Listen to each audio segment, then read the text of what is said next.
মুসলমান, কোরআনের মধ্যে কিন্তু রাজনীতির কথাও বলা আছে। এই রাজনীতি করাটাও ইবাদত। আল্লাহ রাব্বুল আলামিন তার পবিত্র কালামে সূরা বাকারার 29 নম্বর আয়াতের মধ্যে বলেন, হুয়াল্লাযী খালাকা লাকুম মা ফিল আরদি জামিআ। আসমান জমিনের মধ্যে আল্লাহ যা কিছু বানাইছে সব কিছু আল্লাহ আমাদের খেদমতের জন্য, সেবার জন্য বানাইছে। আল্লাহ যদি সব কিছু আমাদের খেদমতের জন্য বানিয়ে থাকেন, এবার নিজেকে প্রশ্ন করেন যে আল্লাহ সব কিছু আমার জন্য বানাইলো, আমাকে আল্লাহ কেন বানাইলো? আল্লাহ এই উত্তর তার কালামে পাকে সূরা জারিয়াতের 56 আয়াতের মধ্যে বলে দিয়েছেন, ওয়ামা খালাকতুল জিন্না ওয়াল ইনসা ইল্লা লিয়াবুদুন। মানুষ এবং জিন্নাতকে আল্লাহ রাব্বুল আলামিন বানাইছেন একমাত্র আল্লাহ রাব্বুল আলামিনের ইবাদত বন্দেগী করার জন্যে। এখন এই ইবাদত বন্দেগী মানুষ কতদিন করবে এটাও আল্লাহ ঘোষণা দিয়ে দিয়েছেন। সূরা হিজরের 99 নম্বর আয়াতের মধ্যে আল্লাহ বলেন, ওয়া'বুদ রাব্বাকা হাত্তা ইয়াতিয়াকাল ইয়াকিন। তোমরা আমি আল্লাহর ইবাদত ইয়াকিন পর্যন্ত, তাফসীরের মধ্যে লিখছেন ইয়াকিন আই ইয়াতিয়াকাল মাউত, মরণ আসা পর্যন্ত তোমরা আমি আল্লাহর ইবাদত বন্দেগী করো।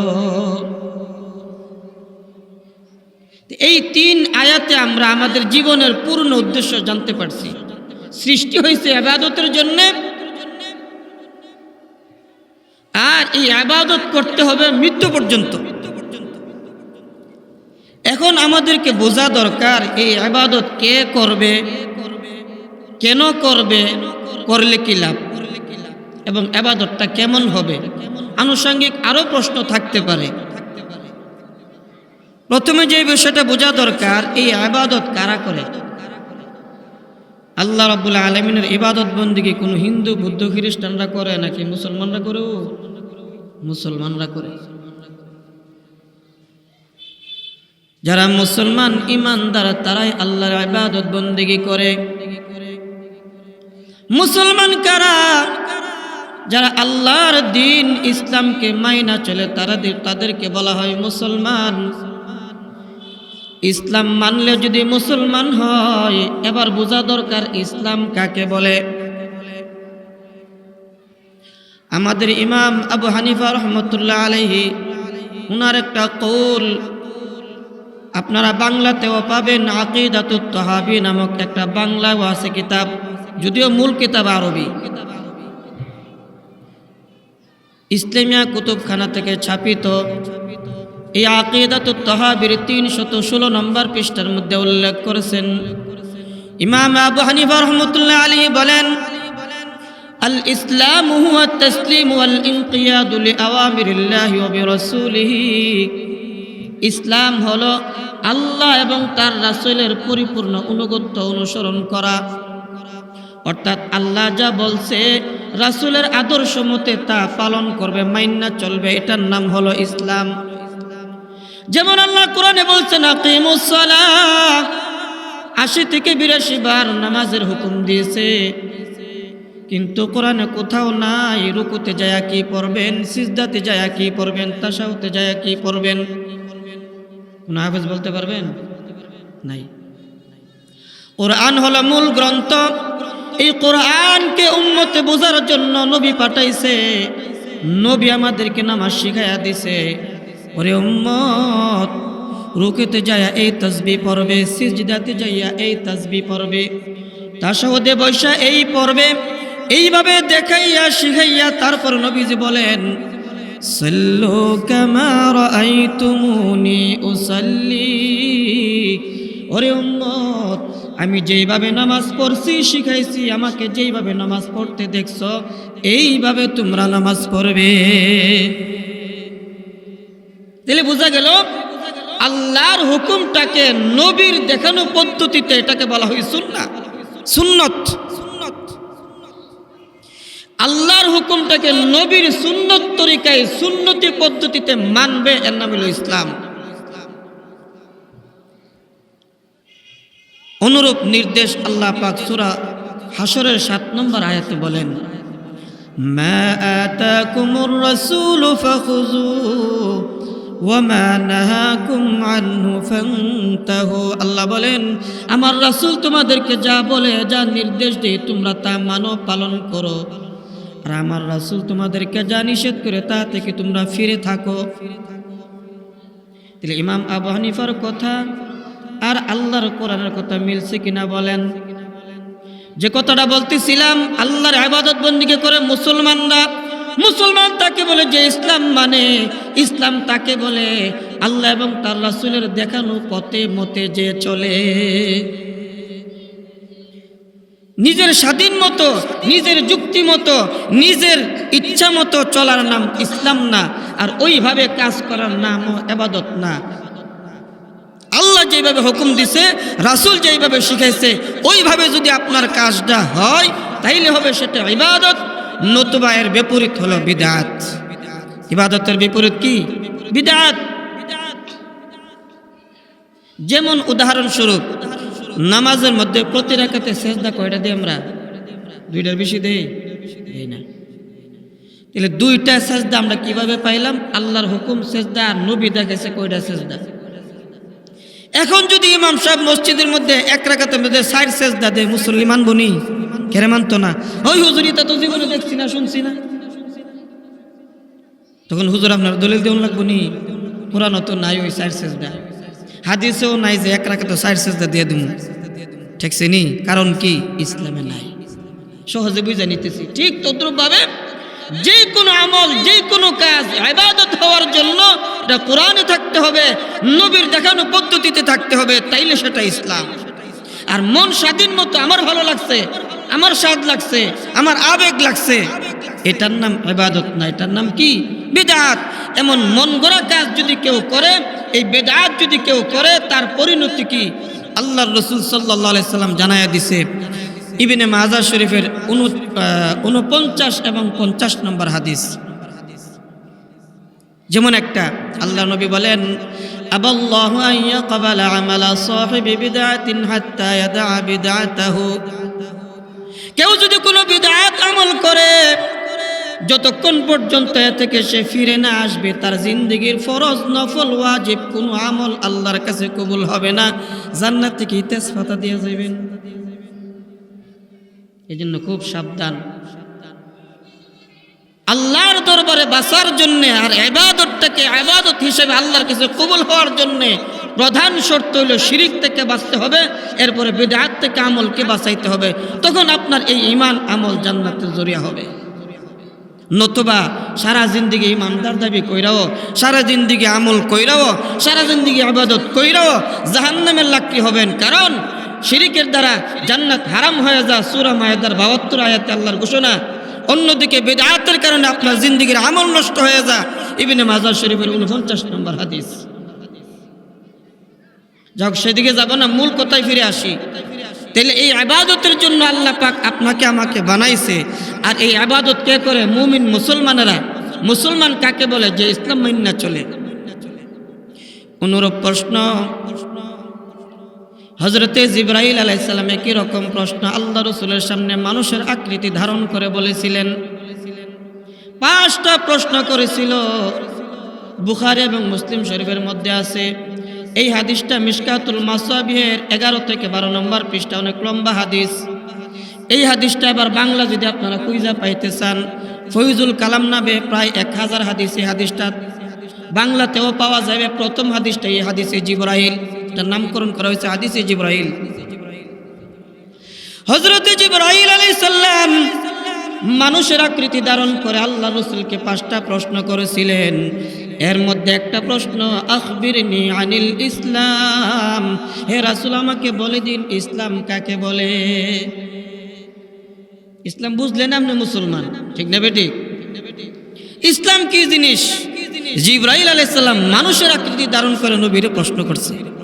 নবী বলেন, আন তাশহাদা আল্লা ইলাহা ইল্লাল্লাহ ওয়া আন্না মুহাম্মাদার রাসূলুল্লাহ ওয়া তুকিমাস সালাহ ওয়া তুতিয়াজ যাকাহ ওয়া তাসুমা রমাদান ওয়া তাহুজ্জাল বাইতা ইন ইসতাতা'তা ইলাইহি সাবিলা। ইসলাম হলো তুমি কালিমার স্বীকৃতি দাও, কালিমা শাহাদাত, আল্লাহ স্বীকার করো, রাসূল স্বীকার করো, অন্তর থেকে বিশ্বাস করো, হলো ঈমান। ঈমানের পরে আল্লাহ রাসূল বলেন ও তুকিমাস সালাহ, নামাজ পড়ো মানে কি ইবাদত। সারা জিন্দেগি নামাজ পড়ে না, মসজিদের দরজায় যায় না, বৎসরিক নামাজি, ও একবার ঈদ আইলে আনলে বেশিতে বেশি জুম্মার নামাজে যায়, আবার নিজের মনে করে বিরাট বড় ঈমানদার মুসলমান, জান্নাতে তো সস্তা। তো নবী বলেন ঈমান কালিমা, কালিমার দ্বারা কি বোঝাইছে? ঈমান। এই জন্য আমরা সহজে বুঝবার জন্য বলি কালিমা, নামাজ, রোজা, হজ, যাকাত সহজে গ্রামের মানুষ হিসাব করে। এই 5টার নাম হইল ইসলাম। দিলে বিশ্বাসের সাথে কালিমার ইয়াকিন দিলের ভিতরে বসাইতে হবে, ইবাদতও করতে হবে। এরপরের শব্দটি 4টাই কি ইবাদত। নামাজ একটা ইবাদত, রোজা একটা ইবাদত, হজ একটা ইবাদত, যাকাত একটা ইবাদত। বলে এইটাকে আমরা ইবাদত কেন মনে করি? আল্লাহ রাব্বুল আলামিন তার কোরআনে বলছে, রাসূল হাদিসের মধ্যে বলছে, উলামায়ে কেরাম আমাদেরকে বুঝাইছে, আমরাও নিজেরা আমল করি, এই জন্য সহজে বুঝি এটা একটা ইবাদত, ঠিক না ঠিক?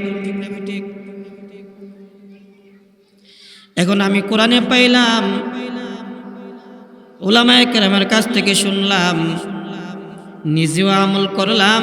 কোরআনে আছে বলে আমি নামাজকে ইবাদত মনে করি, কোরআনে আছে বলে আমি রমজানের রোজা রাখি, কোরআন হাদিসে আসে বলে আমি পয়সা আছে যাকাত দিয়ে, আমার পয়সা আছে আমি হজ করি। আল্লাহ কোরআনে বললে, রাসূল সেটা মানলে, সাহাবীরা আমল করলে যদি সেটা ইবাদত হয়, ওরে মুমিন মুসলমান একবার নিজের অন্তরকে জিজ্ঞাসা করে দেখো, নামাজ, রোজা, হজ, যাকাতের কথা যেইভাবে আল্লাহ কোরআনে বলছে, কোরআনের মধ্যে কিন্তু রাজনীতির কথাও বলা আছে। এই জায়গা আসলে অনেক মানুষের গায়ে এমন আগুন জ্বলে, হুজুর মাহফিলের মধ্যে রাজনীতি করেন না, মসজিদের মধ্যে রাজনীতি করেন না, তালিমের মধ্যে রাজনীতি করেন না, এইভাবে অনেক জায়গায় বাধাই দিছে, এমনও দিতেছে, ঠিক না বেটি? অনেক জায়গায় তো এমন হয়েছে, কিছুদিন আগে মিডিয়ায় দেখলাম এক হুজুর মুসল্লিদেরকে প্রশ্ন করছে, জান্নাতের টিকিট কি কেউ দিতে পারে? এতটুকু শব্দ আনছে, ওনার সাথে লাগিয়ে গেছে, মারতে গেছে, প্রশ্ন করছে। উনি প্রশ্ন করছে, আবার উনি উত্তর দিবে, তারপরে দেখেন না উনি কি বুঝাইতে চায়, কিন্তু তার আগে হুজুরের সাথে লাগিয়ে গেছে। অনেক জায়গায় হুজুরের চাকরি গেছে, অনেক জায়গায় মাহফিলের মধ্যে হুজুরকে মারতে গেছে। রাজনৈতিক কথা মাহফিলে বলবেন কেন? আরে বাবা, মাহফিল করা হয়েছে কেন বলেন? মাহফিল করার উদ্দেশ্য আল্লাহর কোরআন, রাসূলের হাদিস আমাদের বাস্তব জীবনে কিভাবে ফিট হবে, ঘর থেকে নিয়ে সংসদ পর্যন্ত প্রতি জায়গায় কিভাবে মানুষ ইবাদত করবে, ইসলাম পালন করবে, এইটা বোঝানো হইল মাহফিলের উদ্দেশ্য। আরে মুসলমান, নামাজের কথা কোরআন আছে তুমি মাইনা নিছো, রোজার কথা কোরআন আছে তুমি মাইনা নিছো, হজের কথা কোরআন আছে মাইনা নিছো, যাকাতের কথা কোরআন আছে মাইনা নিছো, রাজনীতির কথা কোরআন আছে তুমি মানো না কেন? এখানে এসে তোমার কোন ভূতে ধরলো? হ্যাঁ, কেউ যদি অপরাজনীতির কথা বলে, কোরআন হাদিসের অপব্যাখ্যা দিয়া দলের সমর্থন নিতে চায়, তাহলে সে অপব্যাখ্যা করছে। কিন্তু নিউট্রাল ভাবে, নিরপেক্ষ ভাবে কোরআনে কি আছে, হাদিসে কি আছে সেটা বোঝায় দেওয়া উলামায়ে কেরামের দায়িত্ব। এই জন্যই তো মাহফিল। এবার আসেন রাজনীতি কোরআনে কোথায় আছে, আমি কথা বলি, কথা শেষ করব। আল্লাহ রাব্বুল আলামিন তার পবিত্র কালামুল্লাহ শরীফের মধ্যে সূরা হজ্জের 41 নম্বর আয়াতের মধ্যে বলেছেন, কেউ যদি না বুঝেন, না জানেন বা নতুন শুই না থাকেন, আজকে বাড়িতে যাইয়া বা মসজিদে যাইয়া কোরআন শরীফ খুলবেন, যেখানে বাংলা আছে সূরা হজ্জের 41 নম্বর আয়াত। আর যাদের কাছে তাফসীর আছে, বিশেষ করে তাফসীর মাআরিফুল কোরআন এখন বাংলায় পাওয়া যায়, যেটা আরব সরকার আমাদের হাজীদেরকে একসময় হাদিয়া দিত। আমার কাছে একখানা আছে, দেখতে চাইলে বাসায় চলেন। এই তাফসীর মাআরিফুল কোরআনের 904 থেকে 5 নম্বর পৃষ্ঠার মধ্যে এই আয়াতের ব্যাখ্যা লেখছে, তাফসীর লিখছে। আল্লাহ রাব্বুল আলামিন বলেন, الذين إن مكناهم في الأرض أقاموا الصلاة وآتوا الزكاة وأمروا بالمعروف ونهوا عن المنكر ولله عاقبة الأمور. الله رب العالمين বলেন, الذين إن مكناهم في الأرض, যদি তাদেরকে রাষ্ট্রীয় ক্ষমতা দেওয়া হয়। আবার বলতেছি, আল্লাহ বলতেছেন যদি তারা রাষ্ট্রীয় ক্ষমতা পায় বা তাদেরকে দেওয়া হয়। আচ্ছা বলেন, রাজনীতি না করলে কি রাষ্ট্রীয় ক্ষমতা পাওয়া যায়?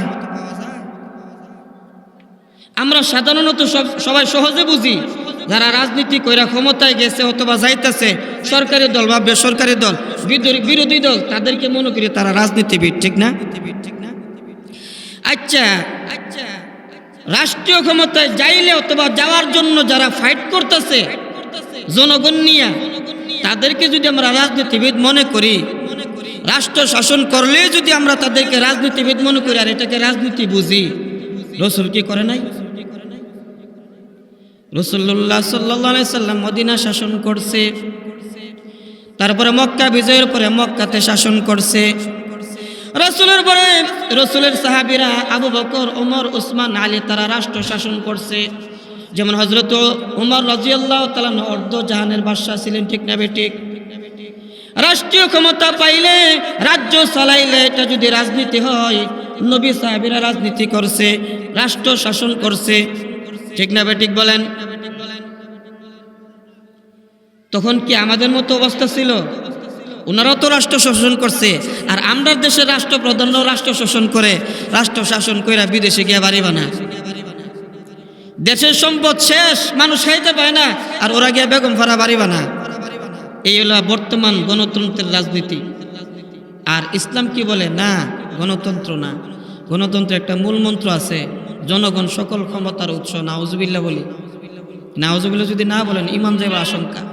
কারণ সকল ক্ষমতার মালিক কে? ইন্নাল্লাহা আলা কুল্লি শাইইন কাদির। আল্লাহ রাব্বুল আলামিন সকল ক্ষমতার অধিকারী।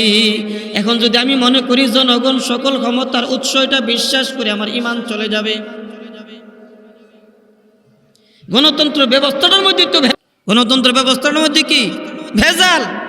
বলে কারণ গণতন্ত্র মানেই তো হলো সকল জনগণ যাকে সমর্থন দেয়, এটাই তো, ঠিক না বেটি? অধিকাংশ মানুষ যাকে সমর্থন করে, সাপোর্ট দেয়, ভোট দেয়, এটাই তো গণতন্ত্র কয়। অথচ আল্লাহর ভাষায়, কোরআনের ভাষায় আল্লাহ কি বলেন? সূরা মায়েদার 49 নম্বর আয়াত আল্লাহ বলেন, ওয়া ইন্না কাসীরাম মিনান নাসি লাফাসিকুন। মানুষের মধ্যে অধিকাংশ মানুষ হইল ফাসেক, পাপী। সোজা কথা, পাপী, অপরাধী। অধিকাংশ মানুষ যদি ফাসেক, পাপী, অপরাধী হয়, অপরাধীর কি বালা মানুষের ভোট দিব মনে করেন? আরেকদিকে দেখেন সূরা আন-নাম 116 নম্বর আয়াত, আল্লাহ রাব্বুল আলামিন তার নবীকে লক্ষ্য করে বলতে গেলে বর্তমানে আমাদেরকে বলতেছেন, ওয়া ইন তুতি' আকসারা মান ফিল আরদি ইউদিল্লুকা আন সাবিলিল্লাহ।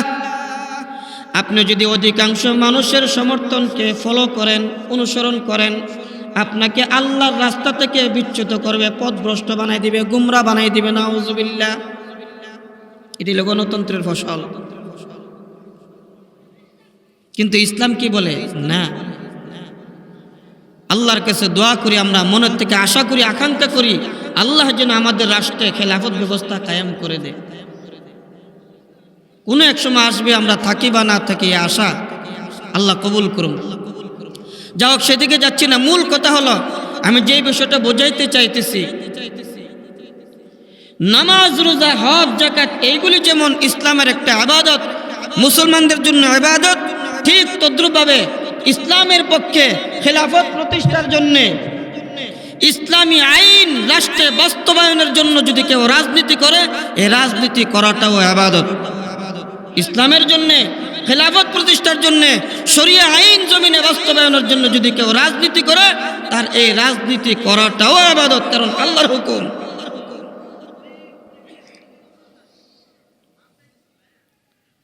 আমাদের দেশে একটা সমস্যা হইল, যেহেতু রাষ্ট্রীয়ভাবে, সাংবিধানিকভাবে গণতন্ত্র রাষ্ট্র, হঠাৎ করে কি সেটা পরিবর্তন হবে?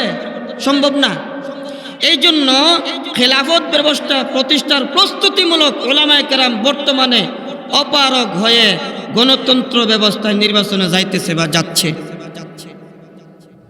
আর অপারগ হয়ে যখন মানুষ কোনো একটা কাজ করে, তার ব্যাপারে কিন্তু ইসলাম শিথিলতা রাখছে। فمن اضطر غير باغ ولا عاد فلا إثم عليه, সূরা মায়েদা 3 নম্বর আয়াত। এই আয়াতের অংশের আলোকে উলামায়ে কেরাম বলেন, যেখানে মানুষ অপারগ হয়ে যায়, তার এই অপরাধটাকে অপরাধ পরিপূর্ণ সাব্যস্ত হয় না, কারণ সে অপারগ। ফয়জুল কালামের শেষ দিকে একটা হাদিস আছে, ইন্নাল্লাহ তাজাওয়াজা আন উম্মাতিল খাতা ওয়ান নিসিয়ানা ওয়া মাস্তুকরিহু আলাইহি। আল্লাহ রাব্বুল আলামিন, নবী বলেন, আমার উম্মতের জন্য 3টা জিনিস সহজ করে দিয়েছে, জায়েজ করে দিয়েছে। এ ব্যাপারে সে অপরাধী হবে না। কি? যেই কাজটা বান্দা ভুলে যায় অথবা ভুল করে ফেলে, তাকে বাধ্য করে করানো হয়। তাহলে বলেন, গণতন্ত্র আমাদেরকে বাধ্য করা হয়েছে না সাংবিধানিকভাবে? যদি কোনো সময় আল্লাহ এমন করে যে গণতন্ত্র প্রক্রিয়ার মাধ্যমে উলামায়ে কেরাম পরিপূর্ণ ক্ষমতা পায় এবং জনগণ যদি সমর্থন দেয়, সকল জনগণ যদি সত্যিকার ইসলামের শান্তি বুঝতে পারে, সেই ক্ষমতা পেলে আবার হতে পারে পরিবর্তন হয়ে গণতান্ত্রিক প্রক্রিয়া পরিবর্তন করে খেলাফত ব্যবস্থা প্রতিষ্ঠা হবে ইনশাআল্লাহ। আমরা সে আশাবাদী, আল্লাহর কাছে দোয়া করি। এজন্য রাজনীতি শব্দটা শুনলেই যদি আমরা রাইগা যাই, আমাদের গায়ে আগুন জ্বলে, বুঝতে হবে আমাদের ইমানের সমস্যা আছে। বলে কেন? কোরআন হাদিস থেকে নামাজের কথা শুনছি, আমি মানতে পারি। রোজার কথা শুনছি, মানতে পারি ইবাদত হিসাবে।